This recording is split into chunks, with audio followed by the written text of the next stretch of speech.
Vandag wil ek gou vir julle wys hoe amazing my dag was.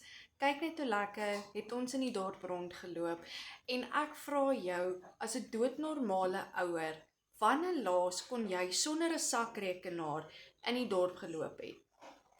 Dit 'n fak waarvoor jou kinders jou vra. En jy kan vir hulle sê ja, jy kan, want jy het 'n aanlyn besigheid wat vir jou terwyl jy rus en dinge doen waarvoor jy lief is, vir jou in die agtergrond werk en 'n dollar inkomste maak. Nou my naam is Bianca, ek is 'n doodgewone mamma van die Noord-Kaap af en ek was moeg daarvoor om van 8 tot 5 te werk en 40 ure plus 'n week. En nou werk ek van my huis af, rondom my gesin, by my kinders, by my familie. Ek hoef nie meer weg te wees van hulle af nie.